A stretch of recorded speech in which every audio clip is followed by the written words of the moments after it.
دونا عن اي نوع من الجاتوهات، طبعا ما عدا طبعا الريد فيلفت، لان الريد فيلفت انا بعشقها.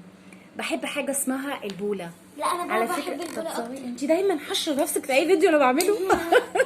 بصوا البوله دي بتبقى عباره عن ايه؟ بتبقى من جوه فيها من بره شوكولاته، وبيزوقوها بقى باي ذوق زي ما انتوا عايزين. ممكن مثلا يحطوا كريز، ممكن يحطوا اي حاجه تانية. من جوه بقى بيبقى فيها قطع شوكولاته اللي هي الشوكليت شيبس، او قطع شوكولاته كبيره، او زبيب. بصوا عايزه اقول لكم تحفه.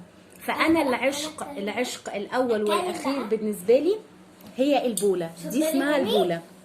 اتفضل طبعا، لان انا طبعا بصوا يا جماعه بتحبوني انا اكتر بتحبوا مامي؟ انا بصوا بقى قولوا لنا في التعليقات. طبعا لما بتبقى ساقعه طبعا سوري، يعني ساعديني حضرتك. بصوا شايفين؟ ايه يا مامي؟ شايفين؟ بصوا يا الجمال. جماعه قولوا لي في التعليقات بتحبوا مامي اكتر ولا تحفة، بتحبوني انا تحفة. اكتر؟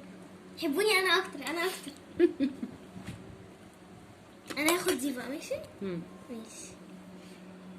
يعني ليه مش راضيه تتعب؟ حط لها قرفه كمان، على فكره طعمها تحفه بجد؟ جدا. جربوها والله العظيم، حاجه كده وهم وهم وهم وهم وهم.